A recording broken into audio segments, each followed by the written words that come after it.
Ya, Assalamualaikum warahmatullahi wabarakatuh. Halo kawan-kawan Putra Ilalang dimanapun kalian berada. Ketemu lagi dengan saya Putra Ilalang di sebuah segmen khusus yaitu Bincang Komunitas. Nah, sebelumnya di sini ada dua bintang tamu lagi, yaitu ada dari Pak Eman dengan channelnya Skuting Adiwiyata dan juga Jihan dengan channelnya Saung Ikan Sawah Pipir. Nanti kita akan berbincang-bincang baik seputar YouTube ataupun seputar konten dan juga seputar komunitas. Ya. Jadi kita ini tergabung dalam Ikatan Kreator YouTuber Banten atau IKI Banten. Nah, sebelum kita mulai mungkin kita jargon dulu Pak Eman ya. Siap, IKI Banten punya jargon. Jadi kalau misalkan saya bilang IKI Banten, jawabnya adalah kita ki. Kita ki. Jadi sebelum untuk memulai podcast atau perbincangan kali ini kita jargon dulu biar semangat. Oke, siap ya? Siap. IKI Banten. Kita ki. Mantap. Terima kasih untuk teman-teman, untuk Pak Eman dan untuk Jian. Oke, sebelumnya saya sampaikan dulu bahwa dua orang di samping saya ini merupakan orang-orang yang luar biasa. Beliau-beliau ini adalah bapak dan anak yang kemudian sangat kompak untuk membangun channelnya di YouTube dan berkarir di YouTube bersama-sama dengan kawan-kawan di kreator YouTuber Banten. Oke, kita langsung kenalan aja satu nanti kenalan namanya siapa dan channelnya apa dan bergerak di bidang apa. Oke, mungkin langsung saja. Silakan dari Pak Eman. Ya, assalamualaikum. Waalaikumsalam. Waalaikumsalam. Nama saya Eman. Ya. Nama panjangnya juga Eman aja.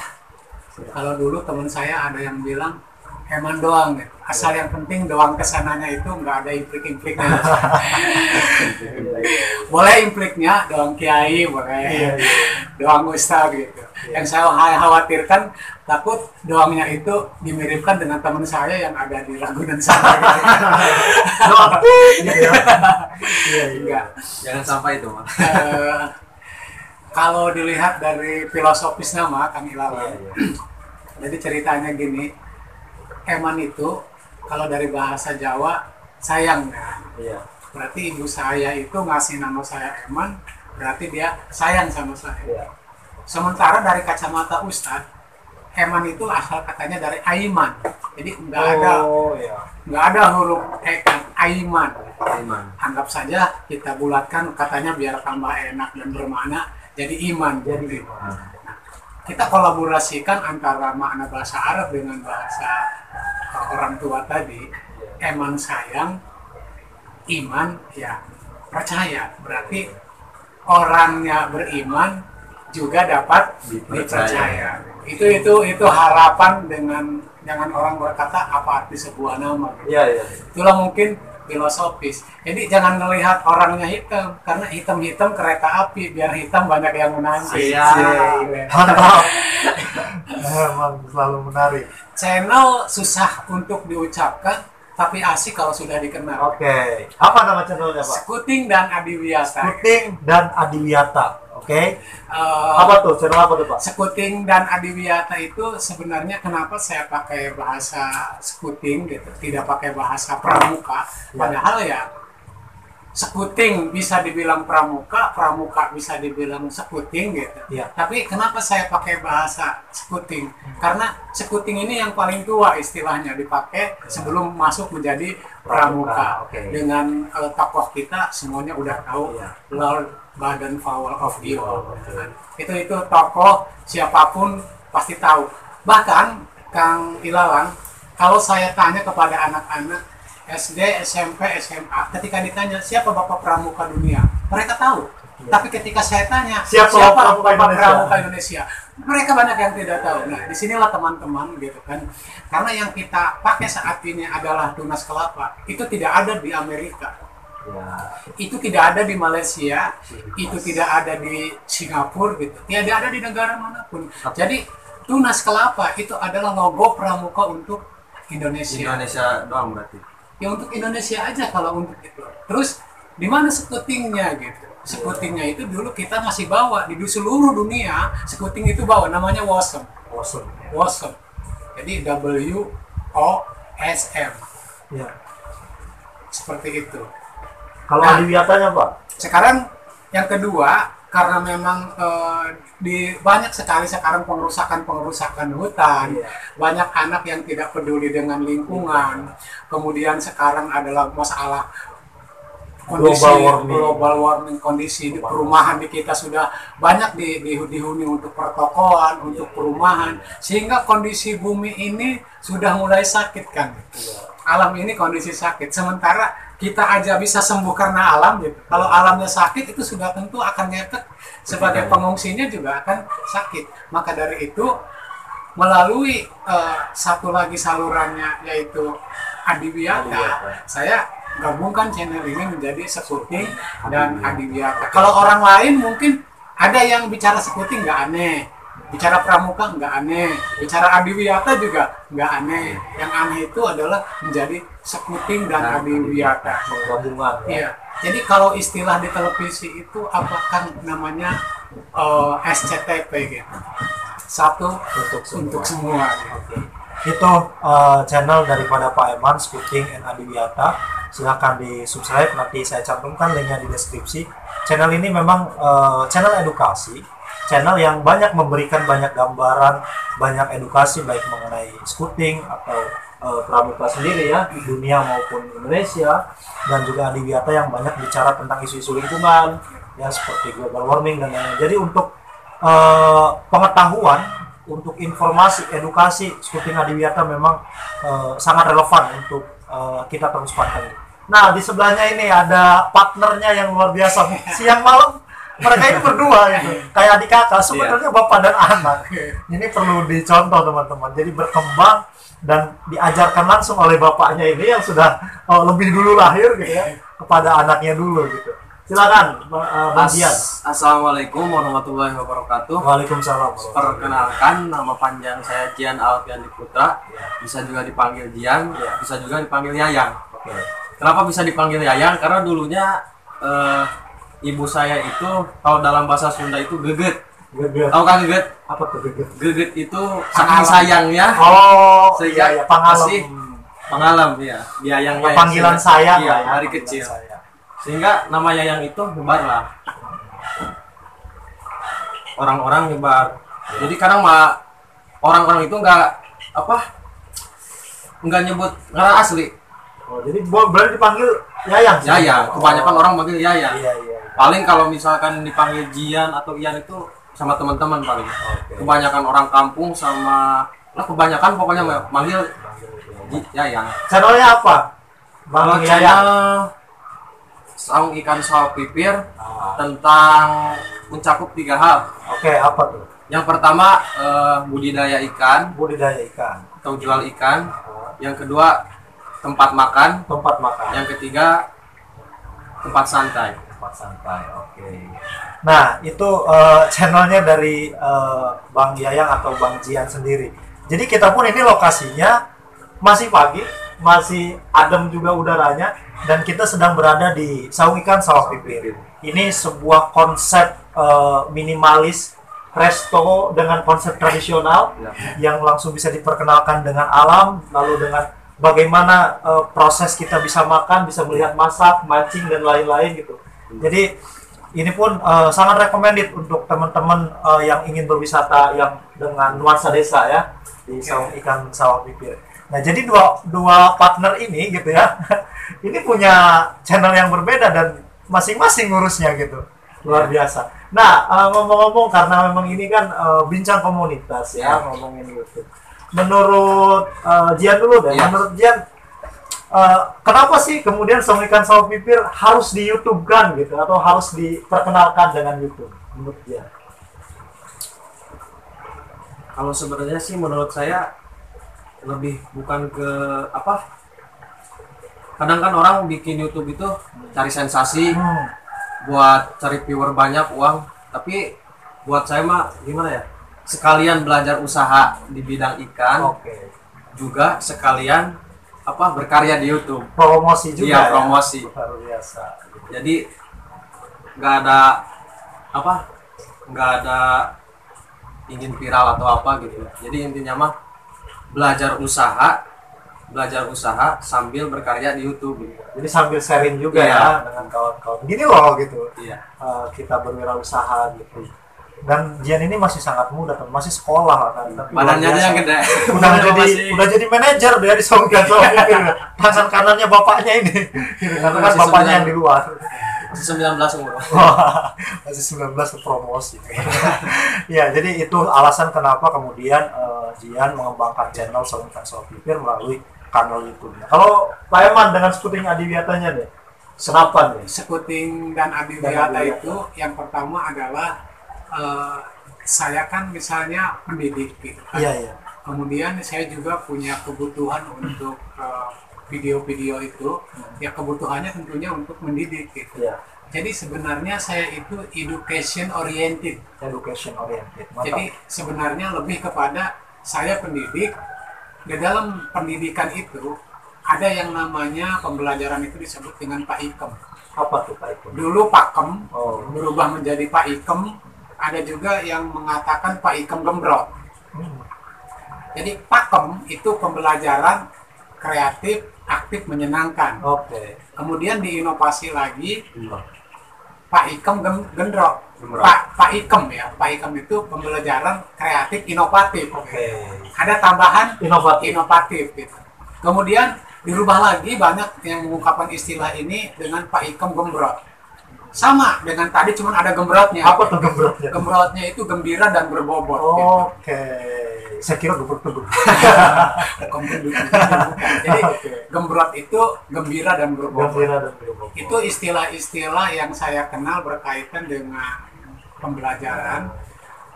Kemudian ada lagi satu konsep yang disebut dengan CTL. Apa tuh CTL? CTL itu contextual learning and teaching. Oke. Jadi contextual learning and teaching itu adalah bagaimana menjadikan alat peraga itu bukan lagi guru itu menjadi seorang pemidato gitu. Iya. Atau guru menjadi seorang penceramah, walaupun di sana ada ceramah, ada bicara, tapi ada unsur-unsur lain yang terlibat sehingga kita nggak jenuh. Iya. Contoh gini, ketika kita mau mengajarkan rizoma, gitu kan, rizoma itu misalnya tentang, itu kan kalau anak suruh baca buku, suruh neliti sendiri, Bosan agak pusing, ya, agak bosan. pusing. Tapi berbeda lagi ketika Nonton. anak-anak hari ini kita yuk keluar misalnya, kita ke depan sekolah, Iya. di sana ada tanaman rizoma seperti misalnya jahe segala macam gitu. Itu anak-anak lebih tertarik gitu datang ke sana. Nah kemudian setelah mereka tertarik, kemudian kita dokumenkan melalui video, mereka ngelihat lagi, itu mereka tambah senang gitu kan. Sehingga nanti masuk ke CTL-nya, contextual learning and teaching-nya, karena itu sebaik-baiknya alat peraga adalah asli. Lain lagi kalau misalnya kita mau belajar tentang misalnya contoh kerbau, nggak usah asli juga nggak apa-apa. Dan itu diekspos di YouTube ya. Iya, dia Biar memang akhirnya ini juga menjadi inspirasi ya inspirasi untuk banyak ya, orang. Ya. untuk banyak orang. Kemudian ada hal lain sih buat koreksi juga. Kan Oke. nanti ada kolom komen ya. Iya. Loh, kok Pak ini salah loh gitu. Kok nggak menarik? Kok nggak misalkan? menarik sih? Saya nggak ini begini loh Pak. Ini jadi bahan evaluasi. Jadi juga, ya. intinya adalah bukan berarti saya sebenarnya ingin membuat pelajaran yang menarik. Iya. Kalaupun memang situasinya nggak menarik. Iya. Dan kalau seandainya ini tidak menarik, teman-teman ada yang memberikan kontribusi beginilah supaya menarik. Intinya misalnya saya punya kemenarikannya dalam angka 10, ketidakmenarikannya 9. Siapa tahu dengan saya publikasinya, ketidakmenarikannya ditambah sama teman sehingga di-collect menjadi satu kesatuan sesuai dengan harapan saya. Oke. Intinya bahwa yang saya kemas ini bukan sebuah kesombongan atau kemampuan total atau keahlian saya. Ini hanya sebagai satu isu gitu. Saya punya keinginan untuk belajar kreatif, inovatif dan menyenangkan. Nah, oke, itu adalah sebuah satu inspirasi ya. Bagaimana kemudian YouTube itu bisa menjadi wahana edukasi juga, wahana sharing juga, apalagi dengan edukatif oriented ya. Bagaimana orientasinya adalah menyampaikan pesan-pesan edukasi, pesan-pesan pendidikan gitu, moral, pesan-pesan moral dan lain-lain. Jadi YouTube nggak hanya sebagai wahana hiburan, entertain gitu ya, walaupun di sana tetap akan dikemas dengan konsep entertain tertentu. Gitu. Nah sekarang gini, kalau menurut Pak Eman sendiri, bagaimana sih seharusnya menjadi seorang konten kreator gitu ya? Karena kan sebenarnya seorang konten kreator punya tanggung jawab dong. Iya kan? Kadang-kadang begini, kita membuat konten ingin viral, dipaksakan dong. Pak Eman ini kan sebagai salah satu ya bagian daripada konten kreator. Karena di YouTube medianya gitu.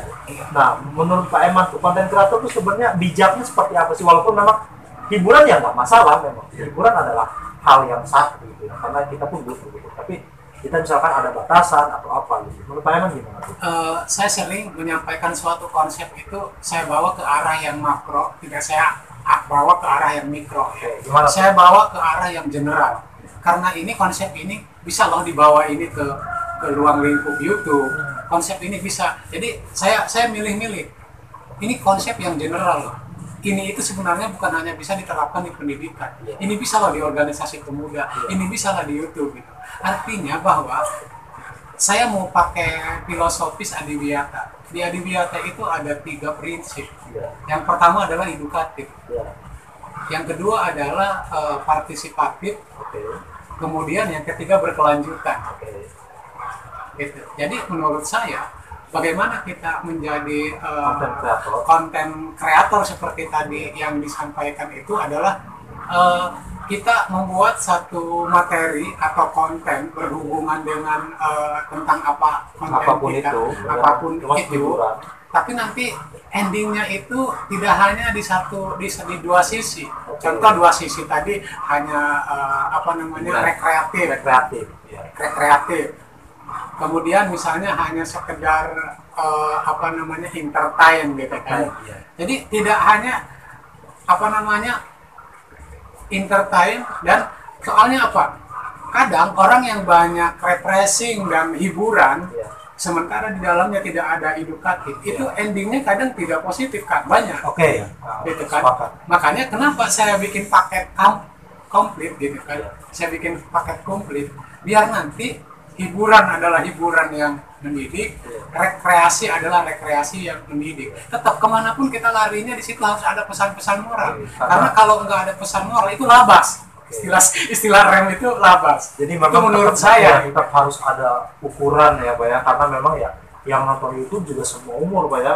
Mungkin kalau bagi mereka yang udah bisa menyaring ya. Kalau memang belum kan kemudian ini akan menjadi sebuah problem ya ke depannya. Gitu. Iya, makanya ketika kita mengambil contoh, misal ini komedian. Iya, misal komedian. Ini lucu gitu. Jadi walaupun itu sebuah kelucuan, nanti endingnya itu misalnya dia jorok misalnya. Jorok apa sih efek dari jorok gitu. Nah, dari jorok itu ternyata akhirnya walaupun dilakukan dalam bentuk komedi, ternyata orang ini akan berperilaku seperti ini endingnya. Yang nonton itu. Makanya kamu jangan berbuat jorok. Ada ending, tapi ketika mungkin kita kalau ada pesan itu mungkin masih sampai. Tapi kalau nggak ada. Nah, kalau nggak ada berarti kan tiba-tiba truk misalnya, dan itu dianggap benar ya. Dan truk orang-orang pada ngelihat hanya dalam sisi itu, berarti kan mereka hiburan, seneng ngelihat itunya. Tapi nanti apa? Yang bikin konten ini mau kemana? Merusak moral kah? Betul. Atau mau? Tetapi kalau di dalamnya bahwa orang yang merusak moral, nanti akhirnya akan begini. Kita kasih yang misalnya kita hiburan, entertainment yang kelucuannya itu tentang kejelekan. Tetap orang yang jelek endingnya adalah jelek. Ada pesan-pesan. Ada pesan-pesan moral di endingnya. Jadi maksud saya silahkan antum gitu. Mau bikin apa aja. Rekreatif, kenapa tidak? Hidup tanpa rekreatif itu pegel-pegel. Gitu. Kayak kanebo kering. Kemudian sekarang gini. Ayo mikir, hidup kreatif nulis segala gambar mikir, stres. Butuh entertainment gitu kan. Jadi kita jadikan entertain dan rekreatif itu adalah sebagai bentuk refresh dari keadaan kita, menyampaikan sebuah edukatif, sehingga nanti kemasan konten kreator yang kita buat itu tidak semerta-merta kita tampil banyak yang nonton, tapi harus ada pesan-pesan moral yang akan kita sampaikan. Itu menurut saya. Itu jadi kita buat konten, sekalipun itu memang konten entertain gitu ya, kita tetap harus bertanggung jawab. Kita harus memikirkan bagaimana jangka panjang dan efek ya yang memang ditimbulkan dari konten itu. Seperti apa yang dikatakan Pak Eman tadi gitu. Hal kecil saja itu bisa sangat berpengaruh gitu. Dan kalaupun misalkan buat konten yang hiburan ya, kenapa tidak ya kita tetap menyisipkan pesan-pesan tertentu yang kemudian itu bisa menjadi sebuah pelajaran gitu. Kalau menurut Jian sendiri tuh gimana tuh tentang hal itu? Tentang apa? Ya, tentang konten kreator itu harusnya. Ya menurut saya tentang konten kreator semuanya ya, mau dari tentang komedi, mau tentang dari misalkan budidaya ikan, mau tentang Apapun apa itu. misalkan tentang makanan gitu. Yang penting apa namanya, dalam konten itu ada hal yang bisa diambil gitu, Oke, pelajaran. ada pelajaran. Iya, misalkan tentang makan nih kan, Iya. jadi bukan hanya dia makan-makannya doang, Oke. jadi ada gimana ya, Memberikan informasi ya misalkan itu ya. memberikan, contohnya satu, memberikan informasi di mana sih tempat makan ini, Oke. di mana sih tempat yang makan enak ini, Iya. Ini sehat atau iya enggak? sehat atau enggak, bagaimana sih cara membuatnya Cara kan. membuatnya, iya. Jadi lebih ke informasi sama pelajaran Iya, iya. yang dapat Dan diambil dari juga konten itu. bisa dikemas dengan hal yang lebih menghibur Iya. ya, biar nggak garing gitu. Biar gambar. Nah sekarang ini kita ini kan gabung di komunitas Ikatan Kreator YouTuber Ya. Banten ya Pak Eman ya. Iya. Pak Eman sendiri di koordinator divisi advertising ya. Iya. Ya, Jian di mana Jian? Di bagian akomodasi. Oke, Akomodasi. oh kali. Oh iya benar, iya. Salah Lio satu. sama Bang Ewok ya. Bang Ewok ya.